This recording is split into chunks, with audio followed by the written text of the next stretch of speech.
Tróna má, chunas atá sibh go léir fáilte rashuig ghail go weekly agus episode ever a 7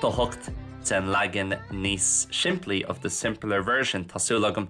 go bhfuil sibh chumá an teachtain seo agus míle buchas mar is gnách as túnál isteach leis an podcast. So a big thank you as always for tuning in to the podcast. Tróna Tilún atá ann an seo is Seville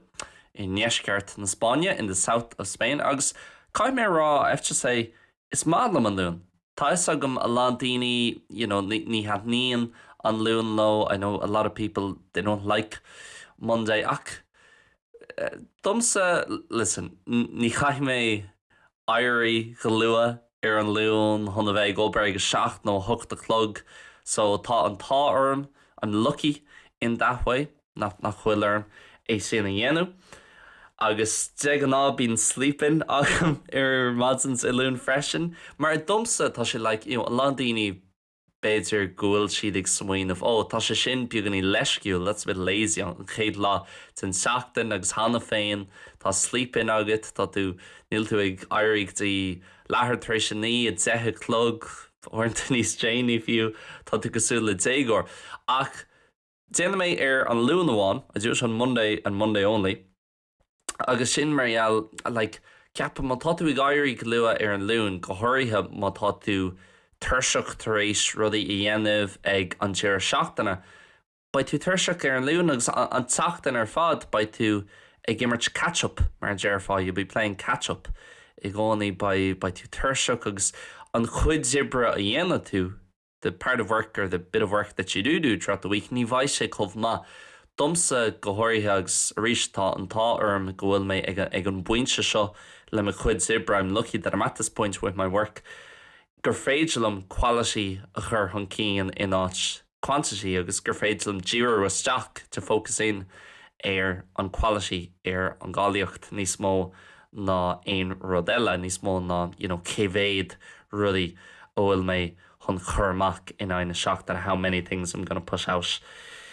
per week in terms of videos and podcasts agus just general output is tócha. So tá an tá orm le sin gur féidirlam rá, you know what, by sleeping agam an lún agus rach mé amach, jo mé coffee,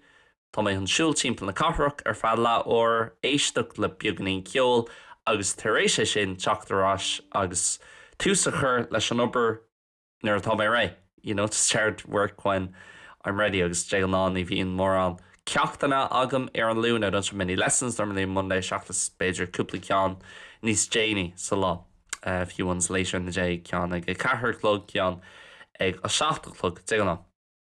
So marall sin tá sé just an sleeping sin a bhagam ní bhíon stress an sin iad é daní ní bhíon méid smuoin bhách cai mé airíg lua a mórach ba me an thuirseach nó just níos fearr bite the bullish níos sin an frás is fearr ach just all as an malach to get it out of the way dús agus I níos sin ba tú mothú go má an teachtain fad den áit si gcónaí agus playing catch-up mar a déir fá leis an golú agus leis an chuí óhfuil tú ag mothú. So ag mothú lán le fuinneamh full with energy anis ré chun beagnaí nibre a dhéanamh just beagnaí ní mórhan not a lot but a bit éanos agus gheall mé an agran sa bhreis an the bonus episode a bhíon mud a chur amach Patreon an ine gheall mé a promise nach raibh mé chun níos mó topicí níos dá éire a dhéanamh idir anis agus dear na blian. I wasn't going to do any more kind of more serious topics in between now and the end of the year mar le mí anús just tháinig a lá an topicí níos dá éire sús ar nó íon an tilse an seo sa Spáin. Chomh maith le sin cúpla ród siúil san stáitíntia, chomh maith le sin an Táchán in Héireann, bhím de ghláirt faoi Jerry Hutch cúpla seachtain ó hin freisin ach é sin ráte caiith mé labhairt beaganín faoin Táchán a bhí siúil ag an tíir seachtain mar chaith mé cuid mhór den ar seachtain. I spent a big part of the weekend ag Lance an Táchán agus gacrúd a bhí siúil le sin. Caiith mé rá, I have to say, bhí tuairisciú iontach ag TG Cahir. TG Cahir had brilliant coverage, which actually níos fearr ná RTE. Tá agam go bhfuil sé beagnaíonn sais in vogue agus trendy chun é sin ará bí na landíní fiú daoine nach bhfuil gaeilge acu is mathló é sin ará ó tá an rud sa bhfuil á dhéanú ag TG Cahir tá sin níos fearr ná an rud seo ag RTE nó bí na nuacht níos fearr ar TG Cahir ná RTE nó ná beidir níl siad chomh cléanta den ar siad bias agus mar sinse an so an. Níl sagam faoi sin, I'm not sure about that. An táchan an tuairisciú agus na chlóranna a bhí acu timppel an táchan ag an déir seachtainna bhí sé go hintach, bhí sé anha ar fad agus bhí sé níos nua aimsire ná RTE. It was more kind of advanced or modern than RTE. I mean, bhí bhád níos mó graphics acu, like ar RTE bhí siad literally dul go count centres timppel na tíre agus ní raibh graphics acu, just bhí ar na daoine a bhí ag na anad chorthamh rá, ok, tá 1500 agus 32 volta ag an chuna seo agus tá na 50 sin volta ag an duine seo. Ní bhí si just ag léamh amach gacrad. Ní raibh an graphics acu agus ein duine a bhíon ag leanúint na táchaánaí the elections sa ríocht Aontaithe, mar shampla agus an táchaán a bhí sa ríocht Aontaithe cúpla mío hin.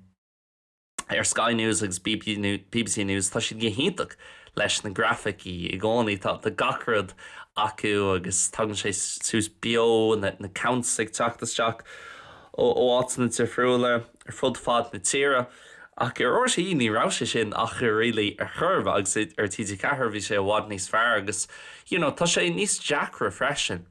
Má spinning tú faoi TG Cahir tá sé níos Jackra dómh chun daoine áil chun labhairt faoi rudí cosú lei sin agus chun labhairt faoin bolíocht. Mar caithfidh tú sanolaithe álaíomh sé gais experts, caithfidh tú daoine áil bhfuil is acu faoi ceir do bhfuil siad ag labhairt. They have to know about what they're speaking about. Ach freisin, níl an rogha céine agat le daoine mar níl gaeilge ag an méid chéine chuoine mar atá an béarla acu. So tá tú an aon duine a fiochu in éireann agus seans má go mbeidh béarla acu an chud is mó sa chuoine in éireann, tá béarla acu nó gach den éireannach ar aonos tá béarla acu ach leis an gaeilge le daoine atá gaeilge líofa acu agus mar tá tú ag labhairt faoi rud éigean níos dá éire cosú leis an bolíocht agus cosú le táchaán agus bio ar an air chaithfí gaeilge anmha a bheith agat agus níl mór an daoine leis an leibhéal gaeilge sin, beidir níl an leibhéal gaeilge sin ach ag 200, 300 to an tíre of the population in Sam. I don't know. So fair play though. Fair play to them as show chomh maith sin agus tuairisciú coverage chomh maith sin a chur ar siúl ire. An déir seachtainna agus bhí daoine acu ag ceapam gach count centre ar fud fad na tíre, so bhí sé anmha ar fad caithfidh mé rá. Ceann sin na príomhscéalta a rá mé ag leanúint sa táchaán bin an scéal le Gerry Hutch, so cinn sé aon duine a rá ag leanúint an táchaán in éireann. Ag an déir seachtainna thula siad faoi cad a bhí ar siúil agus más rud ag rá tú ag éisteacht leis an show seo cúpla seachtain ó hin ba is agah graman sé labhairt faoi Gerry Hutch, Gerry the Monk Hutch mar a glítar ar go minic. Agus bhí sé san omíocht don tíocháin déarnach an sin I Mbaile Átha Cliath ceann sanna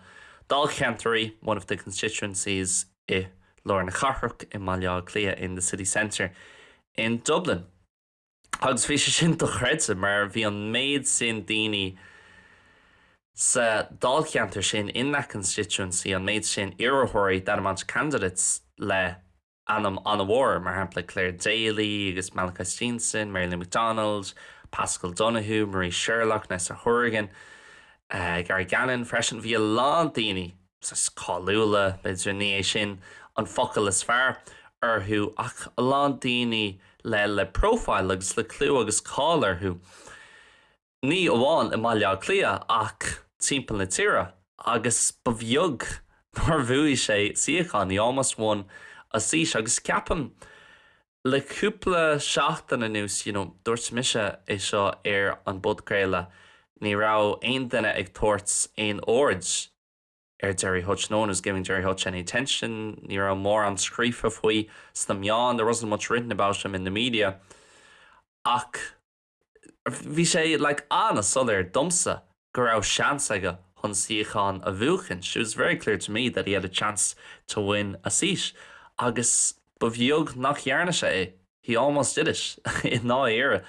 Ceapan an first preference, an géad vóta bhí sé site sa tríú háit nó beidir sa ceathrar háit ní mé chéad fan géad cínsa ach bhí bhád níos mó vótaí aige ná mar bhí ag Marie Sherlock ó Labour agus Nessa Horrigan ó na Greens, Mary Fitzpatrick ó Fianna Fáil. Ní rá ach ceapam bhí níos mó vótaí ag Mary Lou McDonald agus bhí níos mó vótaí ag Pascal Donoghue ach seachas é sin bhí níos mó vótaí ag Hutch ná aontain eile ceapam. Do chreidsa chun smaoine faoi sin agus mad sin sé Downey so Sunday morning an chud is mó sa chuoine an chud is mó de sanolaithe ag féchans an dálceantar sin. Dúir siad go raibh seans iontaige agus, go raibh sé sin mar an favourite story that he was kind of like the favourite, yes, at that point. Agus tá sé crachalta an smaoineh, sa deire tháinig sé chutí an ionad chorthmh agus bhí pandemonium caithfí sibh na físeánaí eáil muna bhfuil siad feice agah hána féin if you guys haven't seen them already on Mage Paparazzi agus Irishori agus cameramen agus camerawoman an sin bhí pandemonium ní rá an óhan slán dála acu, they didn't have enough security agus a chud eile in the Urahuri, the rest of the candidates fi siad an sin an lá ar fád an Saharn an lá ar fád an Downach agus ar nói Jerry Hutch in typical Jerry the Monk Hutch fashion, chric sé ceapam cuaig nóman nó 10 nóid rih ar siad chun an tura déarnach a léamh amach agus bhí se annach chungrach. It was very close. So tá sé do creide ceapam a lán daoine ní rá siad ag súil go méoch seans ag Jerry Hutch agus tá méid rá ag súil cosúla expecting ní hoping bhí daoine eile agus bhí siad hoping gur seans agus sin rud aisteach actually in a lán sangacha de friúla tá an focail chéine ar hope agus expect agus an bríthir chéine ar an dá cheannach acuach ar nóí I méile tá difriocht soch war itir an dá bhríthir. There's a fairly big difference in English between the two verbs. A lá daoine ní rá siad ag súil agus ní rá na meán ag súil a churbe go rá sé chun siocháin a bhuachan. The media weren't expecting that she was going to win a seat, sure come anywhere close to win a seat sa marir sin ceapan bhí iontas ar lán chuoine agus beidir go daspáin sé rud éigen that it kind of shows something faoi na fibra atá an sin I Lorna Carrock I Malia chu clia mar tá se an éasca rá ó is tá tú amach más rud éig bhfuil tú ag vótáil le Hutch you're an idiot if you're voting for a Hutch sin ní fiú é sin. That's not worth it agus ní fiú é sin a rá I mi hirm se. It's not worth saying that mar tá tú ag déanú like neamhords omlán an fear aib, you're kind of completely ignoring the real problem. No cén fá a bhfuil daoine sásta chun vótáil le duine cosúil le Hutch agus sin marall beidir nach bhfuil muoine nachú in éon duine eile marall ar an méid fibana atá ann an sin I Malia átha clia go háirithe in the North Inner City seo in Yeasceart Lorna Carrock agus tá na fibana sin ann le céad bliain anús. They've been there for 100 years. I gcónaí sin an áit is buchta in Éireann agus bin an áit is buchta in Éireann. It was the poorest place in Ireland throughout the history of just age. Is star na hÉireann agus is star na tíre. Ach arénos sin G-sport agus sin chora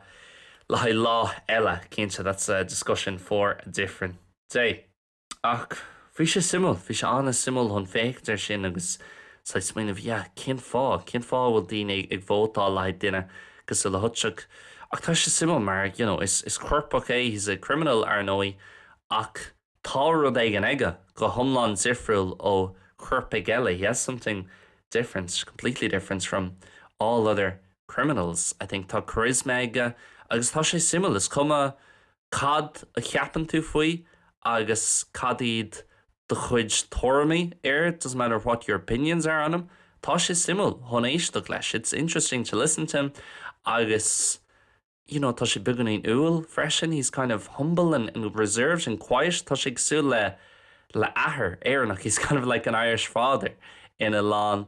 bailí tifriúla. So tá rud ag an faoi an aglah sin a luí mé cúpla seachtain ó hin dash interview that he did a few weeks ago that I mentioned. Like tá sé sin inis tá níos mó streams agus tá níos mó views ag an aglah sin ná beidir aon podcréile ar an cheile. Probably has more streams and more views than any other Irish podcast. Cúpla milliún ar a laiad. Tá an Tim sin, people have that interest chuoine cosúil le Jerry Hutch and people like Jerry Hutchach go háirithe Hutch féin, especially Hutch himself agus beidir mar gheall nach bhfuil mór an aglah déanta aige I rint na mlínta, maybe because he hasn't done many interviews throughout the years freisin tá sé anna simil agus ba sé simil freisin cad a dhéanhí sé cad a bhaid mar an chéad rud eile a dhéanhí sé will be the next thing that he does an leanhí sé rá sa fulla tíocht will he continue in politics ní bhaid táchan eile go dtí 2028 2029 2028 nó 2029 so níl sagam réí an fiú leanús rá leis an bula tíocht. No beidir an dhearhí sé will he say no tá mé géirí dul arás go dtí an saoil a bhí agam idir an Regency trial an nuirí in between the Regency trial last year agus hart gá bhío hin nuair dúirt sé go raibh sé chun bheith páirteach sa táchan up until about 2 months ago when he said he was going to be participating or thinking about taking part in the election agus an saoil a bhí aige sa tréimhse sin in that period ceapan bhí sé ag dul ó Bhaile Clia Clontarf an nát ina bhfuil sé ina chónaí I Bhaile Clia idir Clontarf agus Lanzarote mar tá an property ag an sin agus bíonn sé caitheamh cuid mhór den bhliain mu an sin so ba sé simil fan go bheiciimiid le tuéis si cad a dhéanhí sé cad a bhaid mar an chéad chéim eile the next step nó an chéad cabbaidéil eile the next chapter I leabhar Jerry Hutch in the Jerry Hutch book. Ag seach sé sin seachas an táchan níl mór an eile really an seo is sa bhil ar nó tá saoilte na nullag húsanis the Christmas lights are up and turned on agus mar sinte and so on. Is dócha gohfuil sé cosúla sin arás in éireann agus timpeall an domhan in Oláin áiteanna. Níl le cúpla seachtain fach a rih a héim arásfuil trí seachtain is rih a héim arás go éireann ar feadh an nullag, so it's not too long before I go back to Ireland for Christmas time agus tá mé nimime a chun cúpla lá a chathamh an sin beidir seachtain. Only going to spend about a week there or a few days. Ceapan fan go bheiciimiid níl na hetsaltaí churtha in áirithe agam fós I haven't booked the flights yet so beidir go mbeidh mé sin le oíche chin bliana ach tá méid smaoinemh go méid sin níos fearr a bheith an seo is sa bhil le oíche chin bliana de an ná chaham oíche chin bliana sa Spáin agus buinem níos má taithne bheas an seogus mar dúirt mé le déanaí ar an seo is maithlam dul arás go héireann ach is fearlam dul arás mí aibreán mí bheán fómhar nar bhín an aimsir níos deise nar bhí na léitheanta níos fuide ag dul arás ag an nullag áireanta tá sé beaganí dúrcha ní bhíon an aimsir róá agus bíonn sé ní mé ag géirí an nómarcha anna a chathamh an seo so tá sé go deas an cachtain eáil I freisin tá sé go hinntaach a bheith an mór faoin tú agus just a bheith an mór le buganí cúnas to be sin a bit of silence mar ar nó an chuid is mód san an nuair tá mé sa Spáin tá mén seo I lór na cathrach is sa bhil agus níl sa bhil ró céáiseach nó níl sé ró flódaithe it's not too packed nó ró chanóthach fós cosú léon chathair ar fud an domhan má tá tú I do chonaí I lór na cathrach bíonn sé bada bing bada boom I gcónaí tá rud éigean ar siúil. So yeah, ag tanú le dul arásach just ar feadh cúpla lá agus tá mé ag smaoinemh beidir mí mórta nó mí aibreán rachi mé rás ar feadh Kiki seo nó níos mó for a fortnight or maybe even more. Mar níl mór an ama caite agam in éireann churbe le blian nó có ní seven spend much time in Ireland at all really over the last year or two. So béidir hart an am sin taréis nar ahraíonn na clig nó hart an a bhaid na clig a gahrú around the time that the clocks will be changing. Bheidh sé sin go deas agus na léhananta níos fuide agus gacrod eile mar sin. So seachas bhí mé in éireann mí bheantóver 2023 ar fra na mísa omlan for the whole month or pretty much the whole month. Agus bevráil am rud éigen cosúla sin i dhéanamh arís ag stocha I ré an chéad chuid de 2025 ach fan go bhheicimiid let's wait and see mar a dearm I gcónaí an seo Gaeilge Weekly ní bhíon plán agam te an ná ní bhí mé ag plánál rudaí amach mar níl is agat cad a th lóí sa tauci níl is agat cin chuí a th róí rudaí sa tauci how things will change in the future so cin fá a bheith tú a chahabh an lá fad ag smaoinmh faoi beidir go dar lóí sé seo nó beidir becheartm a bheith planál le haid 2025 2026 mar I gcónaí bín rudaí I mothéil Serenos in my life bín rudaí ag dul áit gifriúil go minic ó náts bhfuil tú ag súil chun ag dul it goes differently from kind of the place you're expecting it so ach sin áiliocht an saoil I hearm so that's the kind of beauty of life in my opinion. Seach sé sin tá físclathe nua ceannaithe agam dar bhanam Red Dead Redemption 2 níl sé nua tháinig sé amach 2019 nó 2000 is a thugtaigh ceap mé came out in 2019 or 2018 I think agus ar nó bhí Black Friday siúil cúpla lá ó hin.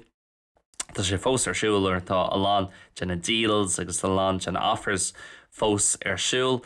líana agus siopí friúla agus te ná ní bhín mé róchafa le sioppadúirt go generalta ach le Black Friday is cum lom má chum rud éigen le anna cool Amazon nó áigen cos le sin agus tá sé anna sir tá discount anna bhór Joey mé I'll get it ach te nátá sagún gomín siad ag déanamh cúpla class an seo an siú they're normally doing a few tricks here and there putting up the price a few weeks before so na bhíon róchafa really le Black Friday ach rud amháin a had níon lom te ná bín cúpla sa deals ionach an PlayStation Store agus is féid leat cluichí I cheannach anasír fad a lang chluichí agus thuúla mé le cúpla bliana anuas le stoch le 7 mlíana anuas anis gohfuil Red Dead Redemption mar an chluithe is fearr an generation so tá chluichí that Red Dead Redemption 2 is the kind of best game of this generation of games you know agus beidir an físclathe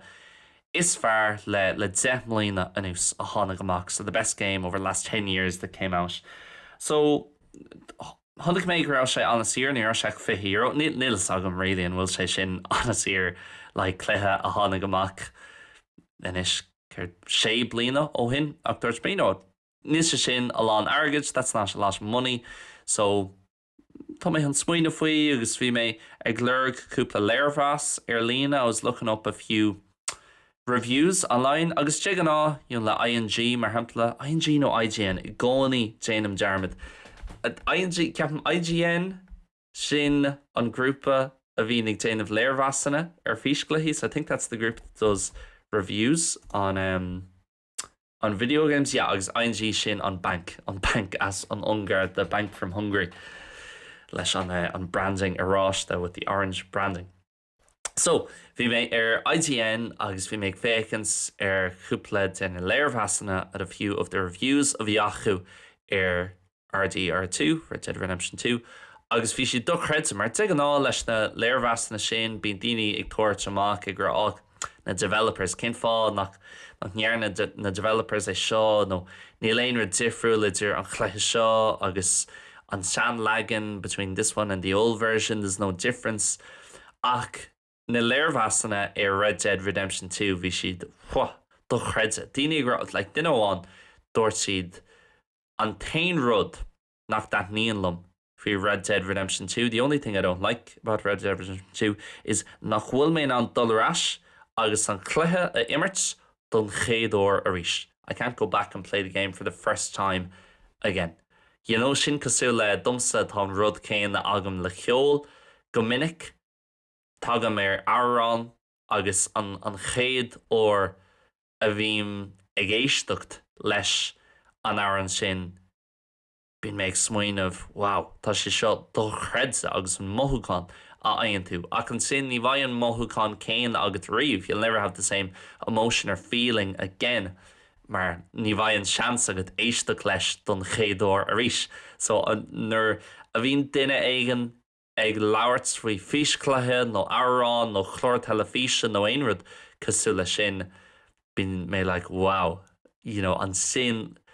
saying sin I bhaim go mór that really kind of affects me or makes me think, yeah, be ceartdom an cléithe seo. Immert agus be ceartdom an cléithe seo a cheannach. So ceannaí mé agus tá sé do chredsa ma. It's unbelievably good. Open world game atá agus tá tú an dul éáit, tá tú an says interacts le daoine tifriúla, tá a lán rawa agat, madre like cadéanaan tú, you have a lot of choice in terms of what you do. Tá sé beagnaí cosú like Grand Theft Auto ach níl sé sa látá nehan. It's not nowadays tá sé bunithe an Wild West agus ceapam deire an níú hís deig san stáit to the end of the 19th century, so 1890s in the US. Agus tá sé anha fad aon duine bhfuil sim acu I físclaí an PlayStation agus an Xbox chance má go bhfuil Red Dead immertha. I'll give a good chance you'll have played Red Dead before, mar tá sé an chaú agus mar dúirt mé ceant na cluichí is fearr is star na físclaí ceapam, one of the best games in the history of video games. Most people seem to agree ceapan go bhfuil an chud smó sa chuoine choin sin faoi sin. Agus just tá sé go deas chun rud éigen cosú le sin a bheith agat chun déanú ag deir an lé ceapam rud amháin. Agus níor thuúla mé aon den ag labhairt faoi seo roimhe. I never heard anyone speak about this before. A ceapam tá sé tábhachtach rud éigen a bheith agat ag deir an lé gur fréid se leat a bheith ag tanú leis. So to have something at the end of the day that you can be looking forward to. Mar an sin is cuma muna hat níon de fust leat má tá tú ag chahabh an chud smó to the chud zama I rihan lé ag déanú rud éigen nach that níon leat if you're doing something throughout the day, something that you don't really like. Fós I gcónaí by an smaoinmh vid a cheann, you'll have the idea in your head, well, tá mé an dulháile a nach nó tá mé an dulmach agus bualadh leis an duine sin nó tá rud éigen agat le déanamh. You got something to do that you're kind of looking forward to and you're buzzing about agus tá tú ag súil go mór leis. Is ceapan gúil sé sin tábhachtach, so ar na hínta nach bhfuil mé ag dul amach agus ag bualadh le chuna éigen nó ag dul go tréáil fel ghaoilech nó rud éigen cosú le sin. Tá sé chunas just fannachtasteach agus Red Dead Redemption a héimirt ar feadh gá óir ar chloig beidir agus bunim an taitneamh as sin. So yeah, sin é, guys, ní cheapam ghfuil mór an eile an so ar siúl míle buchas mar is chlách as a bheith ag éisteach. The big thank you as always for listening. Tá méid déanú iirecht níos lú béarla a labhairt. So lagging these simply, I'm trying to speak less, ironically I'm saying English in English now, trying to speak less English in the simpler version, agus just large bioganí níos muile, a bit slower, agus like welga níos simply. Ceapan gohfuil sé níos feargus an sin tá lagan dá cheangach agus you have the bilingual version, má tá sé seo ró Yacker. Ach ná bí bortha is féidir leat éisteach leis an dá cheann an trí cheann nach you beidir. You can listen to all three, agus is cuma muna higann tú gachrad. It's fine if you don't understand everything. Mas ruí gohfuil tú ag fólam na Gaeilge ná Jane Jarmid gohfuil na gnárudaí hall ar learnirishonline.com agus patreon.com/learnirishonline for the full membership. Sin é le haigh an tachtain seo le raibh mé libh an tachtain seo thugan. Slán agus bannacht.